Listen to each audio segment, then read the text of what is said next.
அல்ஹம்துலில்லாஹ். எல்லா புகழும் அல்லாஹ் ஒருவனுக்கே உரித்தாக. ஸலாத் என்னும் கருணையும் சலாம் என்னும் ஏற்றமும் நபிகள் நாயகம் ரசூலுல்லாஹி ஸல்லல்லாஹு அலைஹி வஸல்லம் அன்னவர்கள் மீதும் அன்னவர்களின் வழி தொடர்ந்த அருமை சஹாபா பெருமக்கள், தாபீன்கள், தபா தாபீன்கள், நாதாக்கள், ஷஹதாக்கள், ஃபுகஹாக்கள், சாலிஹீன்கள், குதுபுகள், அக்தாபுகள் அனைத்து பேர்கள் மீதும், குறிப்பாக ஈதுல் அல்ஹா என்கிற இந்த திருநாளில் ஒன்று சேர்ந்திருக்கிற நம் அனைத்து பேர்கள் மீதும், உலக மக்கள் யாவரும் மீதும் அல்லாஹுவின் அன்பும் அருளும் எந்த குறையும் இல்லாமல் என்றென்றும் நிறைவாக உண்டாகட்டுமாக. ஆமீன் ஆமீன் யா ரப்பல் ஆலமீன். கண்ணியம் பொருந்திய அல்லாஹ்வின் நல்லடியார்களே, இறைவன் ஹக்கு சுப்ஹானஹு வ தஆலா வருடத்தில் ஒரு நாள் வருகிற இந்த ஈதுல் அல்ஹா தினத்தன்று இப்ராஹிம் அலைஹிஸ்ஸலாம் அவர்களையும் அவர்களுடைய மகனார் இஸ்மாயில் அலைஹிஸ்ஸலாமையும், ஏன் அவர்களுடைய மனைவியையும் அவர்களின் குடும்பத்தார்களை நினைவுபடுத்தும் விதமாக ஒவ்வொரு செயல்களையும் அல்லாஹ் ஆக்கி தந்திருக்கிறான் என்பதை நாம் ஹஜ்ஜுடைய அமல்களில் பார்க்கிறோம். ஈதுல் அல்ஹா என்கிற குர்பானுடைய இந்த அமல்களில் நாம் பார்த்து கொண்டிருக்கிறோம். உலகத்தில் குர்பான் என்பது எங்கிருந்து தொடங்கியது, எந்த காலத்திலிருந்து தொடங்கியது, வரலாற்றை தான் தொடர்ந்து பார்க்கிற பொழுது ஆதம் அலைஹிஸ்ஸலாமுடைய காலங்களிலிருந்து தொடர்ந்து உலகத்தில் குர்பானிகள் இருந்திருக்கிறது. ஆனால் குர்பானி கொடுக்கிற அமைப்புகள், கைஃபியத்துகள் மாறுபட்டிருக்கிறது. எப்படி உதாரணத்துக்கு எடுத்துக்கொண்டால், பழங்காலத்தில் ஆரம்ப காலகட்டத்தில் குர்பானி கொடுப்பது என்பது ஒரு மாவை பிசைந்து கொண்டு மலையினுடைய உயரத்தில் உச்சியில் கொண்டு போய் வைக்கிற பொழுது வானிலிருந்து நெருப்பு வந்து இறங்கி அந்த மாவை கரித்து விட்டால் அந்த மனிதனின் குர்பானி ஏற்றுக்கொள்ளப்பட்டது என்று குர்ஆன் சான்று வருவதை நாம் பார்க்கிறோம். ஹஜ்ரத் ரசூலுல்லாஹி ஸல்லல்லாஹு அலைஹி வஸல்லம் அவருடைய காலம் தொடுத்து, ஏன் அவர்கள் குர்பானி கொடுக்கிற காலகட்டத்திலும் கூட எப்படி சொல்லுகிறார்கள், அல்லாஹ்விடத்தில் இப்படி பிரார்த்திப்பார்கள், யா அல்லாஹ், இப்ராஹிம் அலைஹிஸ்ஸலாமிடமிருந்து குர்பானி எப்படி ஏற்றுக்கொண்டாயோ அதே போல எங்களிடமிருந்து இந்த குர்பானி ஏற்றுக்கொள் என்று துஆ செய்திருக்கிறார்கள். இப்ராஹிம் அலைஹிஸ்ஸலாம் செய்த செயல்களை நாம் அனைவர்களும் வரலாறுகளின் மூலம், குர்ஆன் ஷரீஃபின் மூலம், நபிமொழிகளின் மூலம் நாம் அறிந்திருக்கின்றோம். அந்த குர்பானி எப்படி எல்லாம் அமையப்பட்டது என்பதையும் பார்க்கிறோம். உலகத்தில் ஒரு மனிதன் அல்லாஹ்வுக்காக வேண்டி வாழ்ந்தான் என்று சொன்னால், உலகத்திலே அல்லாஹ்வுக்காக வேண்டி தன்னுடைய வாழ்வை அர்ப்பணித்தான் என்று சொன்னால் ஹஜ்ரத் கலீலுல்லாஹ் இப்ராஹிம் அலைஹிஸ்ஸலாம் என்று தான் சொல்ல வேண்டும். ஏன் இப்ராஹிம் அலைஹிஸ்ஸலாம் நீண்ட காலத்துக்கு பிறகு அவர்களுக்கு கொடுக்கப்பட்ட மகன் இஸ்மாயில் அலைஹிஸ்ஸலாம் எவ்வளவு பாசத்தோடு வளர்த்திருப்பார்கள். ஆனால் எதற்கும் இவர் துணிந்தவராய் என்று சோதித்து பார்ப்பதற்காக வேண்டி அல்லாஹ் ஒரு கட்டத்தில் சொன்னான், உன் மகனை அறுத்து பலியிடுங்கள் என்ற போது மாட்டேன் என்று பெண் வாங்கவில்லை. ஹஜ்ரத் இப்ராஹிம் அலைஹிஸ்ஸலாம் எல்லா கட்டத்திலும் அல்லாஹ்வுக்காக வேண்டிய தியாகம் செய்தார். ரோஹல் பயான் என்ற ஒரு அரபி நூல் அற்புதமான ஒரு வரலாற்று சம்பவத்தை அதிலே பதிவு செய்கிறார்கள். அதில் ஒன்று என்ன தெரியுமா, ஹஜ்ரத் இப்ராஹிம் அலைஹிஸ்ஸலாமுக்கு ஆட்டு மந்தைகள் மட்டும் சுமார் 5000 ஆட்டு மந்தைகள் இருக்கும். ஒரு பாலைவன பகுதியிலே ஆடுகளை மேய்ப்பதற்காக வேண்டி மேய்ந்து கொண்டிருக்கிற போது இப்ராஹிம் அலைஹிஸ்ஸலாம் தன்னுடைய 5000 ஆட்டு மந்தைகளை பார்வையிட்டுக் கொண்டே வருகிற பொழுது ஒரு மலக்கு என்ன செய்கிறார், மனித உருவத்தில் தோன்றி அழகான முறையில் ஒரு தஸ்பீஹை ஓதுகிறார்.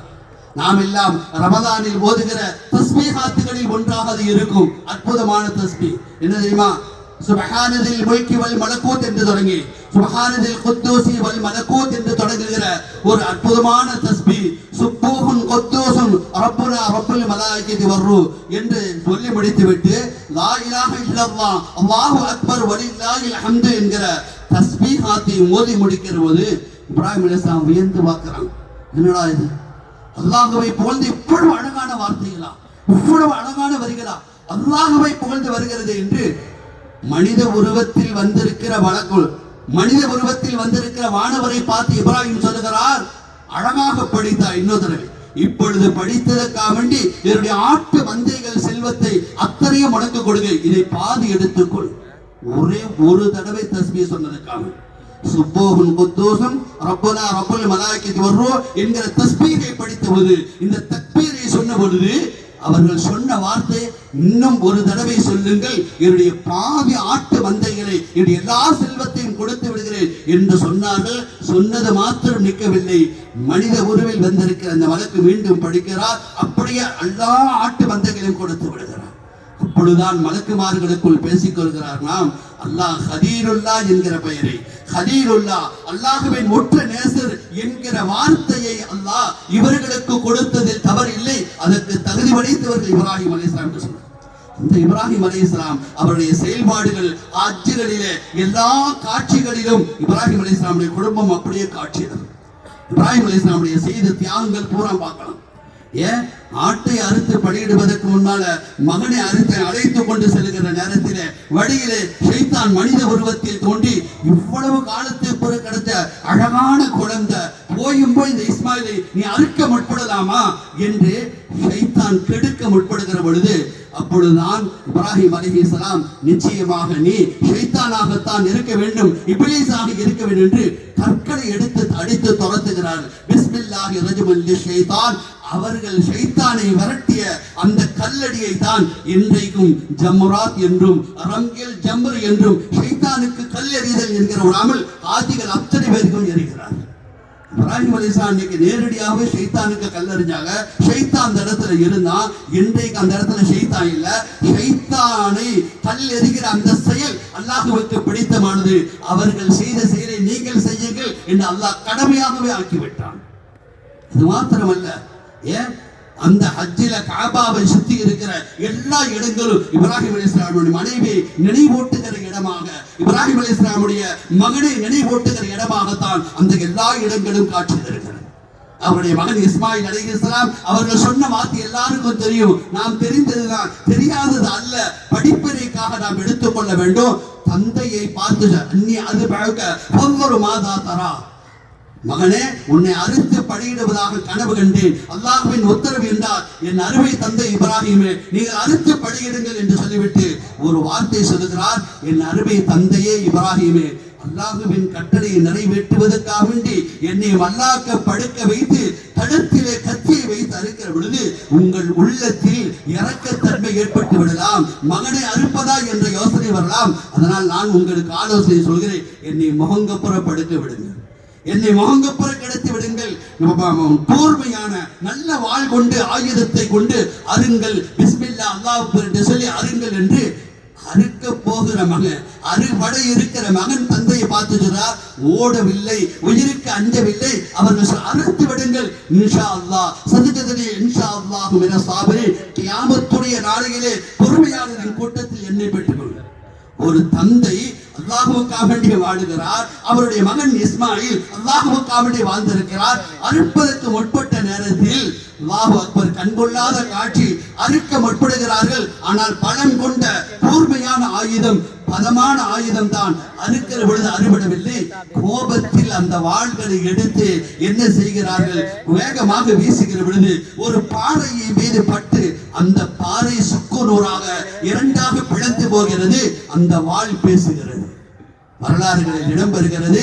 தூக்கி வீசி எறியப்பட்ட அந்த வாள் அது பேசுகிறது. இப்ராஹிம் அலைஹிஸ்ஸலாம் கசரீதியாக கேட்கிறது, இப்ராஹிமே நான் நல்ல ஆயுதம் தான், நான் நல்ல வாடுதான், நல்ல பதமானதுதான், நீ அறுக்கணும்னு நினைச்சீங்க, அறுக்க முற்பட்டீங்க. ஆனால் அல்லாஹ் எனக்கு இட்ட கட்டளை என்ன தெரியுமா, என்ன கட்டளை தெரியுமா, நீ அறுக்க கூடாது என்று அல்லாஹ், அதனால அறுக்கல. அறுக்கின்ற தன்மை கொண்ட ஒரு கத்திக்கு அல்லாஹ் போட்ட உத்தரவு, நீ அறுக்க வேண்டாம், அறுபடவில்லை. பாறை இரண்டாக பிளந்ததுக்கு பிறகு ஆச்சரியத்தில் இருந்த இப்ராஹிம் அலைஹிஸ்ஸலாம் அந்த நேரத்தில் தான் தக்பீர், நாம் இன்றைக்கு நேற்று ஃபஜ்ரில் தொடங்கி அந்த தக்பீர் 5 நாட்கள் ஓதுகிறோம் அல்லவா, ஐயாமத் தஷ்ரீக் என்கிற தக்பீர் சத்தம் அந்த இடத்தில் கேட்கும். அல்லாஹு அக்பர், அல்லாஹு அக்பர், லா இலாஹ இல்லல்லாஹ், அல்லாஹு அக்பர், அல்லாஹு அக்பர், வலில்லாஹில் ஹம்து. இந்த தக்பீர் சத்தம் எங்க வருது, இன்றைக்கு ஹாஜிகள் தங்கி இருக்கிற ஜம்ராத்தில். ஹாஜிகளுக்கு தெரியும், போயிட்டு வந்தவங்களுக்கு அந்த பாடம் போயிட்டு இருக்கும்போது சொல்லுவாங்க, இந்த இடத்துல கொஞ்சம் மேல இடது பக்கத்துல மேல பாருங்க, கொஞ்சம் தூரம் சின்ன குப்பா மாறி தெரியும். மினாவிலிருந்து இப்ராஹிம் அலைஹிஸ்ஸலாம் மகனை அழைத்து கொண்டு அறுப்பதற்காக மலை ஏறிய அந்த இடம் இன்றைக்கும் இருக்கிறது. அந்த பாறை இருக்கு, அந்த இடத்தில் இந்த தக்பீர் சத்தம், தக்பீர் ஓதுவது மனிதர்கள் அல்ல, மலக்குமார்கள் ஓதுகிறார்கள். எந்த மலக்கு? ஜிப்ரீல் அலைஹிஸ்ஸலாம் இந்த தக்பீரை ஓதுகிறார்கள். ஓதிக்கொண்டு சுட்டு சொர்க்கத்திலிருந்து ஒரு ஆட்டை கொண்டு வந்து கொடுத்து விட்டு சொல்லுகிறார்கள், இப்ராஹிமே, அல்லாஹ் உங்களை சோதிப்பதற்காகத்தான் இப்படி ஒரு காட்சி ஏற்படுத்தினான். மகனை அறுக்க வேண்டாம், இனிமேல் குர்பானி கொடுப்பதற்கு பகரமா சொர்க்கத்திலிருந்து அல்லாஹ் ஆட்டை கொடுத்து விட்டு அனுப்பியிருக்கிறான், இதை அறுத்து பலியிடுங்கள் என்று சொன்ன பொழுது அன்று முதல் இன்று வரை அந்த தக்பீரை ஓதுகிறோம். ஒவ்வொரு ஆண்டும் இந்த தக்பீர் ஓதுகிற பொழுது இப்ராஹிம் அலைஹிஸ்ஸலாம் அவருடைய மனைவி, மனைவியை வழிகெடுப்பதற்கு ஷைத்தான் வருகிற போது, ஷைத்தானே நீ போய் என்று அவர்களும் கல்லறிந்தார்கள், இஸ்மாயில் அலைஹிஸ்ஸலாமும் கல்லறிந்தார்கள் என்று வரலாற்று குறிப்புகளை பார்க்கிறோம். இஸ்மாயில் அலைஹிஸ்ஸலாமுடைய நினைவு சின்னமாக இன்றைக்கு நாம் குடித்துக் கொண்டிருக்கிற சம்சம் நீர் ஊற்று இஸ்மாயில் அலைஹிஸ்ஸலாம் நினைவாக வந்தது. ஏன் அந்த இடத்துல சஃபாவுக்கும் மர்வாவுக்கும் மத்தியில மகனுக்காக வேண்டி தண்ணீர் வேண்டி ஓடிக்கொண்டே இருந்த போது அல்லாஹ்விடத்தில் பிரார்த்தித்த பிரார்த்தனையின் பயனாக ஆஜரா மூடி அந்த ஓட்டம் அல்லாஹ்வுக்கு பிடித்தது. துஆவை ஏற்றுக்கொண்டு விட்டான். கல்லு எரிகிற அந்த செயல் அல்லாஹ்வுக்கு பிடித்த மாதிரி சஃபா மர்வாவுக்கு மத்தியில ஒரு 5000 ஆண்டுகளுக்கு முன்பு ஒரு இப்ராஹிம் என்னுடைய மனைவி ஓடிய ஓட்டம் அல்லாஹ்வுக்கு பிடித்து விட்டதால் அல்லாஹ் சொல்லிவிட்டான், கியாமத்து வரை இருக்கிற ஆதிகளே வாருங்கள், சஃபா மர்வாவுக்கு மத்தியில தொங்கோட்டம் ஓடுங்கள் என்று. அல்லாஹ்வுக்கு பிடித்தமான செயல்கள் மாத்திரமல்ல, உலகத்தில் வாழ்ந்தால் ஒரு குடும்பம் அல்லாஹ்வுக்காக வேண்டி ஒரு மனைவி, ஒரு கணவன், ஒரு பிள்ளை, ஒரு தாய், தந்தை, பிள்ளை, ஒட்டுமொத்த குடும்பமும் அல்லாஹ்வுக்காக வேண்டி வாழ்ந்த குடும்பம் என்னால் இப்ராஹிம் அலைஹிஸ்ஸலாமை போன்று இருக்க வேண்டும். அத்தகைய குடும்பத்தை போல நம்முடைய குடும்பம் திகழ வேண்டும் என்றால் அல்லாஹ்வின் மீது ஏன் இன்று முதல் அல்ல, கியாமத்துடைய நாள் வரைக்கும் இப்ராஹிம் அலைஹிஸ்ஸலாம் அவர்கள் மீது நாம் ஸலவாத்து சொல்லுகிறோம், ரசூலுல்லாஹ் மீது ஸலவாத்து சொல்லுகிறோம். தொழுகை ஸலவாத்து சொல்லாமல் தொழுகை முழுமை அடைவதில்லை. நாயகத்தின் மீது ஸலவாத்து எப்படி முழுமை அடைய வேண்டுமோ தொழுகை முழுமை அடைய வேண்டுமா, ஸலவாத்து எப்படி கடமை, அதே போல இப்ராஹிம் அலைஹிஸ்ஸலாம் மீது ஸலவாத்தை ஓதுவோம். அல்லாஹும்ம பாரிக் அலா முஹம்மதின் வ அலா ஆலி முஹம்மதின் கமா பாரக்த அலா இப்ராஹிம் வ அலா ஆலி இப்ராஹிம் என்கிற தரூத் ஷரீஃபை இப்ராஹிம் அலைஹிஸ்ஸலாம் மீது ஸலவாத்து சொல்லுவோம். கியாமத்துடைய நாள் வரை இந்த துஆவுக்கு சொந்தக்காரனாக வாழ்ந்தார் என்று சொன்னால் அல்லாஹ்வுக்காக வேண்டி வாழ்ந்த வாழ்க்கை அவர்களுக்கு பிடித்து போனது. உலகமெல்லாம் இன்று வரை பேசப்படுகிறது. இப்ராஹிம் அலைஹிஸ்ஸலாம் அவருடைய செயல் அல்லாஹ்வுக்கு பிடித்ததா? ஒவ்வொரு வருஷமும் யாரெல்லாம் குர்பானி கொடுக்கிறார்களோ குர்பானி கொடுக்கிற அத்தனை பங்குடைய நன்மை யாருக்கு போய் சேர்ந்தது? இப்ராஹிம் அலைஹிஸ்ஸலாமுக்கு ஒரு பங்கு போய். அதே மாதிரி ஒரு கெட்ட செயலை யார் உருவாக்குகிறார்களோ அதை யாரெல்லாம் செய்கிறார்களோ அந்த எல்லா பாவத்தினுடைய சுமைகளும் பாவம் செய்தவருக்கு போய் சேரும். காபீல் உலகத்தில் ஒரு பெண் விஷயத்தில் தர்க்கித்துக் கொண்ட வரலாற்றை குர்ஆன் சொல்லும் அல்லவா, அழகாக சொல்லும். அதில் ஒன்று, கொலை உலகத்தில் முதல் செஞ்சது காபீல் என்பவன். அந்த காபீல் செய்த அந்த கொலை இன்று வரை தொடர்கிறது, உலக அழிவுநாள் வரை தொடர்கின்றன. பாவம் யாரெல்லாம் செய்கிறாரோ, கொலை என்கிற மாபாதக செயல் யாரு செய்தாலோ அதனுடைய பாவத்தின் ஒரு பங்கு, பாவத்தின் ஒரு பகுதி காபீலுக்கு போய் சேர்ந்து கொண்டிருக்கும். நாம் இந்த உலகத்தில் எப்பொழுதும் யாருக்கும் நன்மைகளுக்கு வழிகாட்டியாக இருக்க வேண்டும் என்கிற, நன்மைக்கு முன்மாதிரியாக இருக்க வேண்டும் என்கிற, பாவத்துக்கு முன்மாதிரியாக நாம் நிகழ்ந்துவிடக் கூடாது. எல்லாம் வல்ல ரஹ்மான் இந்த ஆண்டு நாம் கொடுக்கிற எல்லா விதமான குர்பானிகளையும் ஹஜ்ரத் இப்ராஹிம் அலைஹிஸ்ஸலாமிடமிருந்து ஏற்றுக்கொண்டதை போல, ஹஜ்ரத் ரசூலுல்லாஹி ஸல்லல்லாஹு அலைஹி வஸல்லம் அவர்களிடமிருந்து ஏற்றுக்கொண்டதை போல குர்பானியை அல்லாஹ் நம் அனைத்து பேர்களிலும் ஏற்றுக்கொள்வானாக. ஆமீன் ஆமீன். வ ஆகிரு தஅவானா அல்ஹம்துலில்லாஹி ரப்பில்